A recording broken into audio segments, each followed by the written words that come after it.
Au Burundi, la matière de succession est la seule importante droit burundais qui n'est pas encore régi par la loi. Malgré que le Burundi a déjà signé et ratifié la plupart des instruments internationaux qui consacrent l'égalité entre les sexes, au moment où sa constitution intègre même ces instruments, la coutume burundaise quant à elle exclut la fille de la succession. Bwa mbere kera abakobwa baronka ibiseke bakaba ari byo barimamwo ariko gutorana ntivyari bihari. Nta mukobwa yaza gutorana iwabo bamusira igiseke kandi na nyagiseke hari naho yakibura afise nk'abasaza we ntugire ngo baramwitaho bakamurungikira ca giseke igiseke yagiherukanye na hari nase bakihari kuko muramukazi we nta giseke yamutekerera. Nihereye ku nk'akarorero narigeze kubibona ingene abavukana abakobwa n'abahungu bashiki babo babafata nabi ntibabarabe hama bigatuma iyo yabiriwe bamufata nabi kuko yabuze ikimuraba hamwe abavyeyi batakiriho. Ahantu bataza kw'ishuri batasobora ko biga barasobora kugira kubahereza ububasha byo kugira ngo baharanire iwabo. Actuellement, l'opinion générale et les organisations de la société civile qui œuvrent dans la promotion des droits de l'homme plaident pour un processus de législation en matière de succession pour parvenir au consensus sur le principe d'égalité successorale, ainsi pallier aux vides juridiques liés à la succession, aux régimes matrimoniaux, les libéralités et promouvoir ainsi un développement inclusif et durable. On a alors développé un thème sur le plaidoyer pour la promotion des droits et surtout les droits des femmes en se référant à la loi burundaise qui est la constitution qui prône l'égalité et aussi en développant les différentes conventions internationales auxquelles le Burundi a souscrit et pour leur montrer en fait qu'ils ont le droit de revendiquer, que les femmes ont le droit de travailler pour que les injustices qu'elles subissent soient bannies.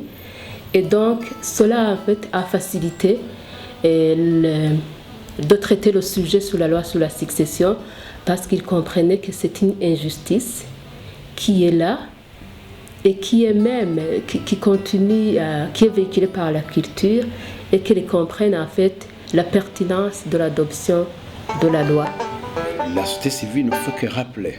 le rôle des dirigeants de mettre en application les textes internationaux, mais aussi les textes nationaux, tels que la Constitution. Il n'est pas normal qu'on continue à travailler dans l'obscurité sur une matière aussi importante que l'héritage. Et en plus, ça bloque aussi la question de développement dans la mesure où le code foncier doit s'appuyer sur cette loi pour gérer les terres. Le consensus de la loi sur la succession reste pourtant problématique et sa compréhension au niveau de la population dépend des endroits dans lesquels on se trouve et suivant que l'on entre dans le fait fond de la société.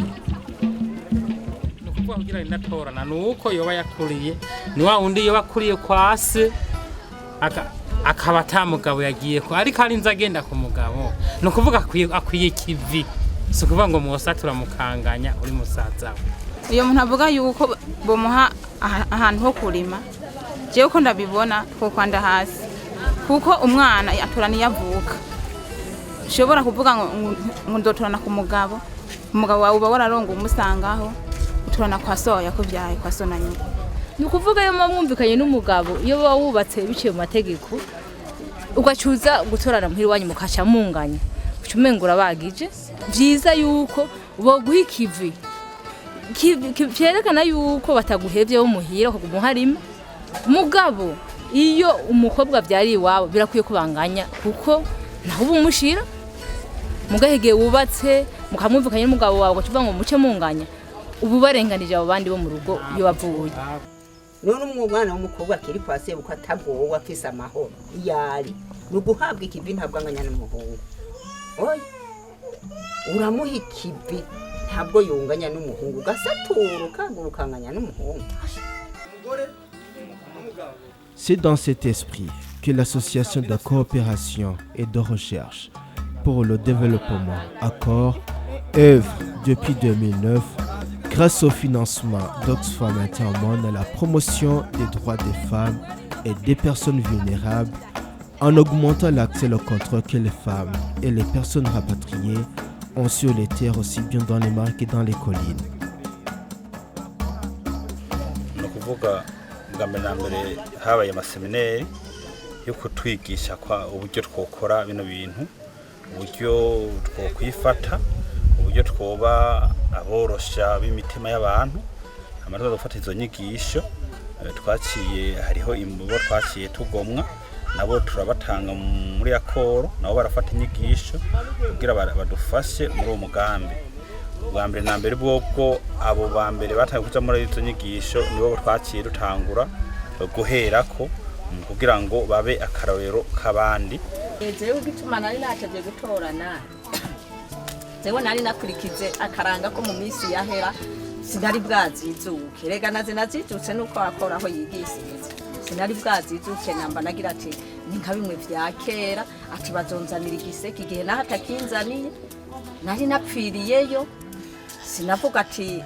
muntate mama atakiriho canke data atakiriho, musazanze yaririra namura mukazana akarya nakihereza. Rovuye yuko izi nyigisho zoba zimaze gutanga akamaro kanini cyane cyane hagati y'abantu bubakanye, hagati y'umugore n'umugabo, ndetse na cyane ibyerekeye ukunganisha abana, kuvuga hagati y'umuhungu n'umukobwa, ukubahagaburira ibisigi by'ababyeyi babo. Ariko ubu n'ukuri ubu aho amashyirahamwe aziriye ubu barashobora guharanira iwabo akavuga ati jewe ngaha ni kwa data na mama ntahasira, ubu biriho kandi barabigira neza, ubu nta majambo menshi bakirirwa barapfa n'abasaza babo canke ise. Dans les communes de Nyanzarak et de Kayogoro, de Makamba, une province située au sud du pays et frontalière de la République unie de Tanzanie, certaines personnes comprennent que le principe d'égalité successorale est possible et applicable, et d'autres comprennent mal la nécessité d'égalité successorale du fait que le système patriarcal dans lequel ils ont vécu depuis longtemps a fini par les captiver et devient difficile pour eux de se détacher, de s'en débarrasser. Aho igikorwa gikorekewe muri uru rugo rwacu nuko kiragize akamaro kanini. Abana batata bajyana inkokora ati we urimye hanini sese sikiyo, ubu ya nkokora yaravuyeyo yaratumbeye. Nangatampanura rero n'abandi bavyeyi batasika kuri iyo sema, nukuri nibabiza imbere batuvugira ngaha mu ndimo, abantu bose baratwumva. Umuvyeyi atarasika kuri ico gikorwa na bibuzimu azibuntu atunganiriza abana. Oya abakobwa ntibinganya kweri, na twese kuva twaruka abakobwa n'abahungu ntibanganya. Oya ntibanganya. Umwana w'umuhungu mu rugo asa na serugo mu rugo,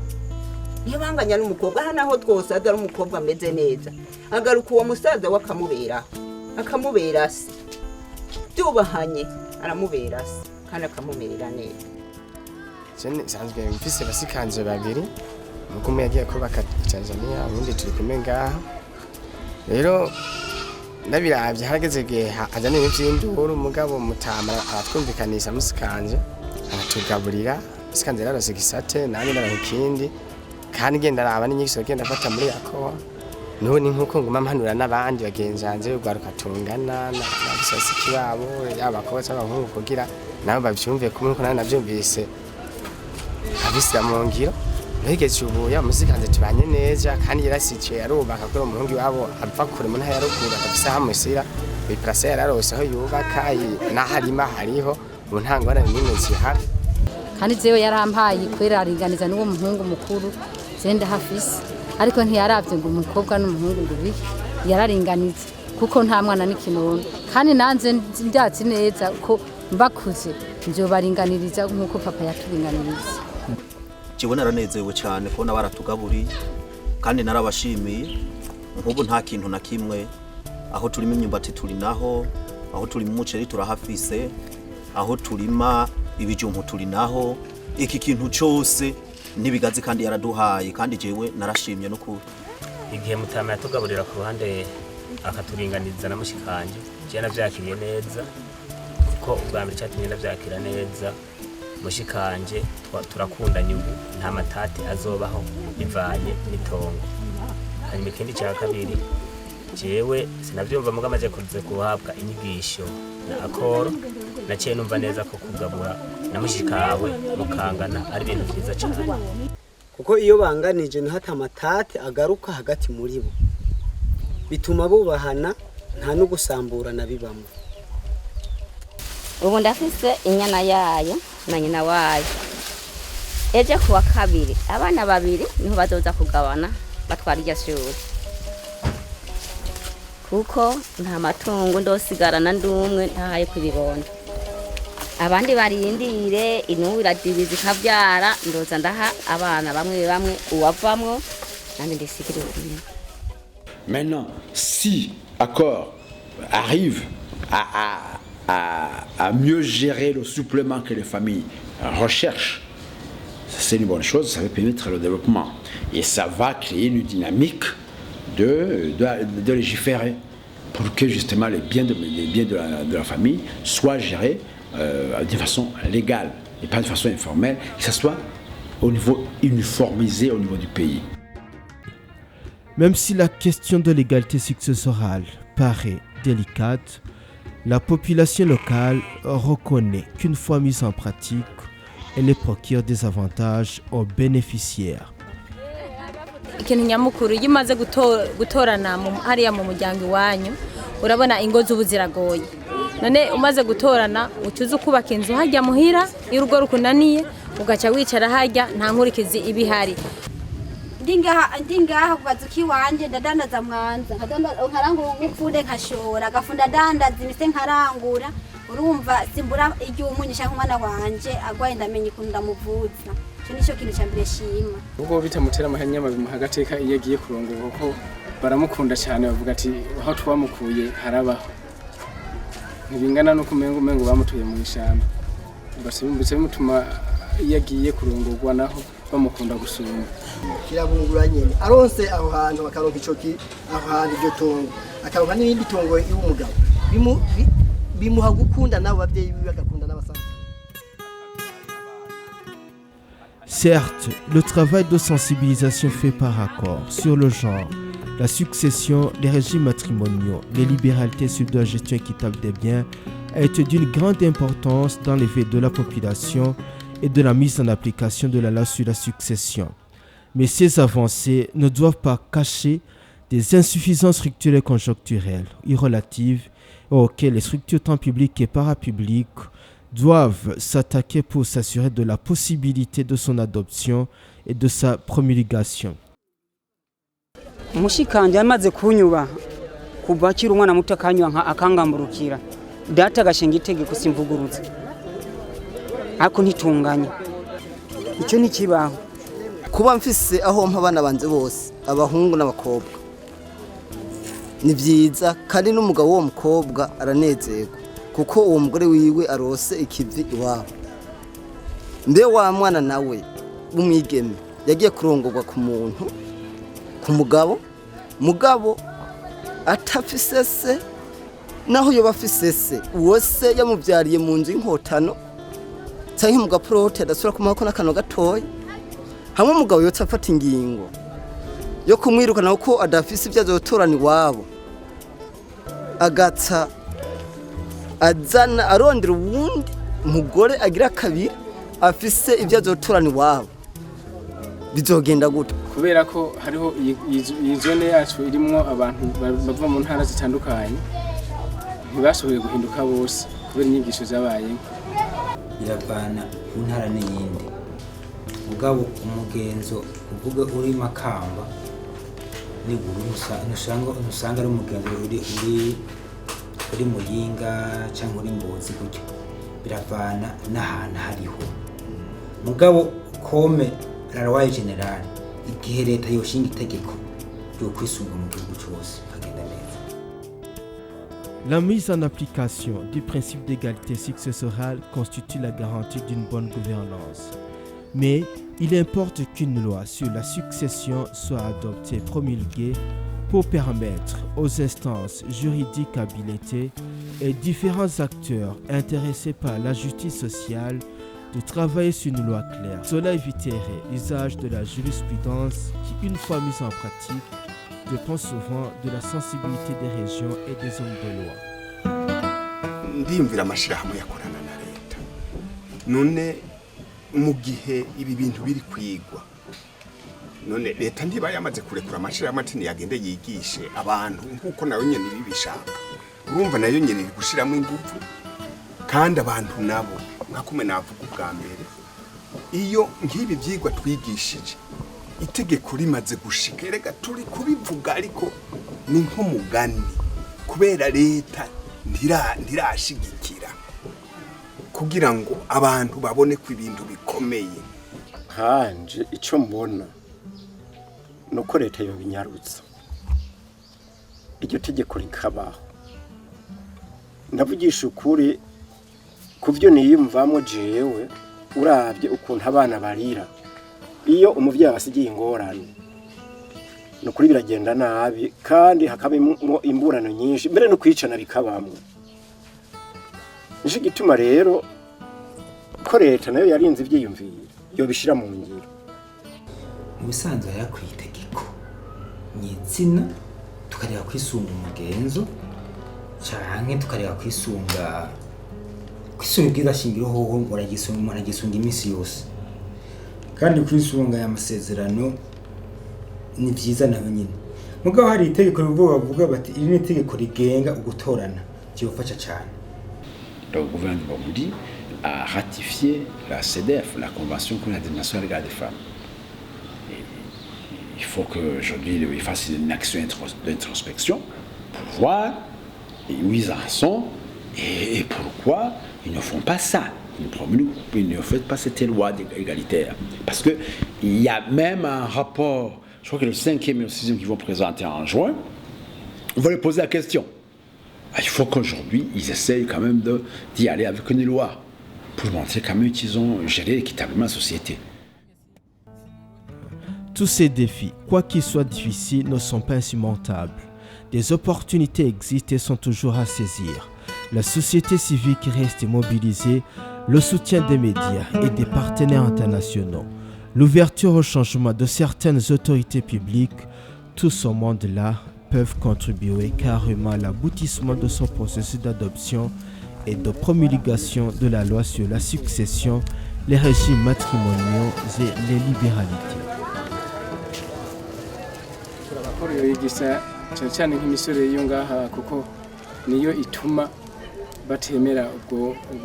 ibintu byo kugaburira abasiki babo kuko bavuga bati basiki babo ntibishoboka ko tubahera amatongo tubaha amatongo kuko niyo bagiye kurongorwa habari yandi matongo ubone ko bavuga rero abo bataravyakira urabona nta mwonga uburi sato itarondewe n'abantu batarabona kure batarabona ingaruka mbi z'abana hajya umuntu abavyeyi bamaze guhwera nayo abantu bamaze kumva ingaruka mbi barabivuga mu maradiyo taha nakabatemaguranye ico kintu ntibotisira mu bo bagaburira hakiri kare bataratemana twosaba yuko bobisira hejuru bakabisira mu maradiyo bikumvikana gose n'uwo atarabagaburira agasobora kuvyumva tegome barabivuze yuko umukobwa asoboye gutorana iwabo kandi nahanaka yarasoboreye kugaburira abana biwe barakwigwa kandi ubu mukobwa wiwe amerewe neza naho yoho yahukana arasika hajya mu muryango kwase yubakabayo.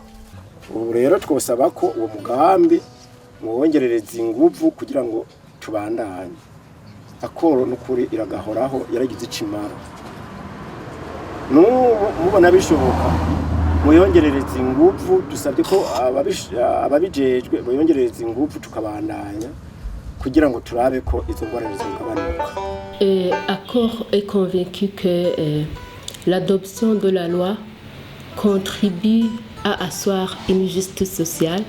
au niveau de Burundi, une justice sociale qui est même la devise de Accord. Donc, Accord est engagé à continuer à travailler pour que la loi soit adoptée. Et maintenant qu'on a déjà de bonnes pratiques qui se remarquent, on va utiliser ces bonnes pratiques pour continuer à sensibiliser les gens qui ont toujours des peurs autour de cette loi,